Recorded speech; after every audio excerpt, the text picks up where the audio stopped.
it was very hard because I remember when I was younger, we used to have to borrow water from our, well, not borrow water because you can't borrow it, but we would have to get water from our neighbors because my mom's water would always be off. And it was just hard going to school because you didn't have name brand shoes and everybody was kind of into that.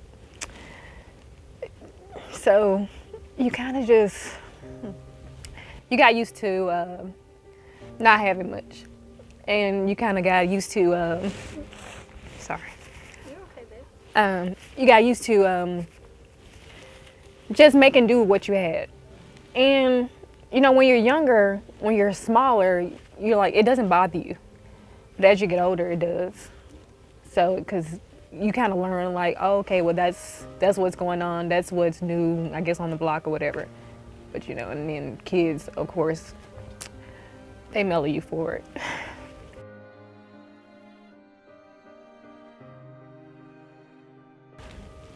Well, my grandmother, she was my angel. She was always there for me. My mom, she was there for me, but in a different way. She was never really at home. Like my sister pretty much, if I was at my mom's house, my sister pretty much took care of us. And my mom, I think she's always had this sense that she was always there. And I'm like, you weren't really there. She was always working at least two jobs. So my grandma, she just gave me hope. She just put so much in me. And she gave me everything I needed at the time.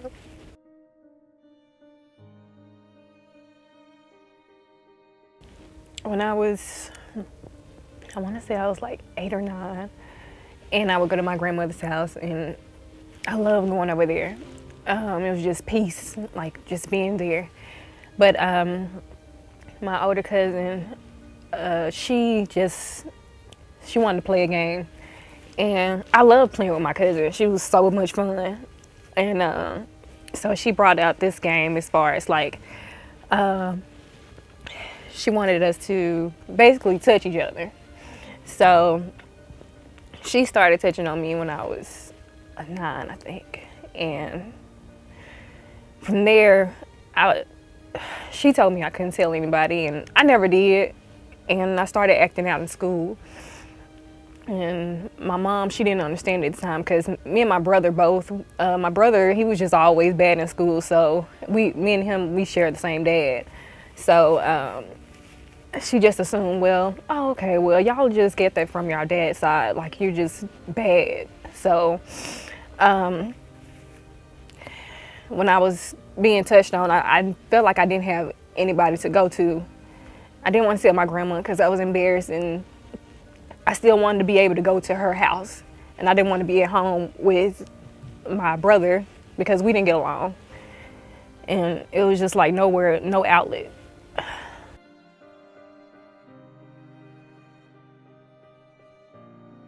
I was raped when I was 13, and it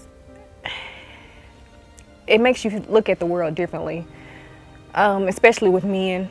I've always been afraid of men. And even now I look at, like, I have a lot of friends that are photographers, and one of my friends, he always like picks up babies and kisses on them. I'm always like, stop kissing the baby, because I'm like, why are you touching the baby? But it's definitely messed with my relationship as far as like being intimate. It's kind of hard. I overthink sex. I kind of overthink socializing with people because I don't know what they want from me or why they want to be around me. So it makes you just kind of feel like very frantic, and you're just always scared of what people are gonna do.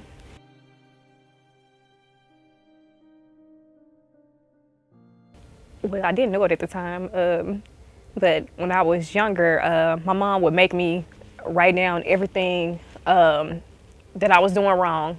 But she'd say, write it as what it would be if you were doing it right.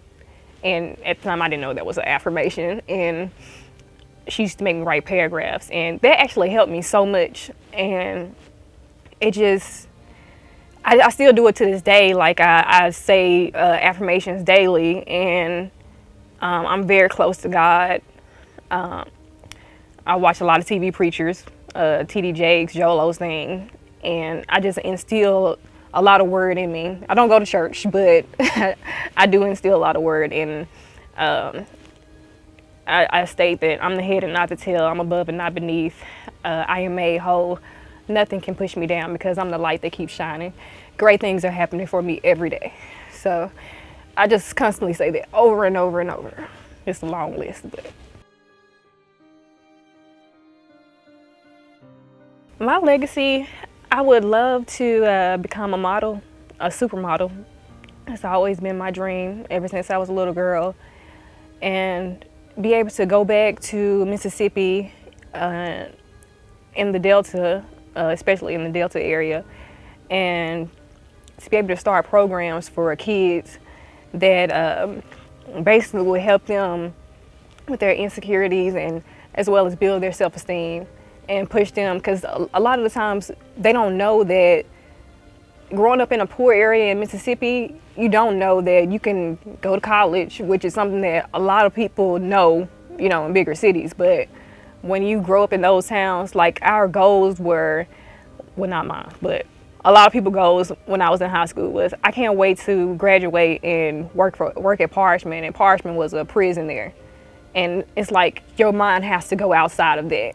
And I want to be able to bring programs to kids in their area so they'll know that you can go anywhere, you can do anything. And that's always been my goal, to be able to give back to them.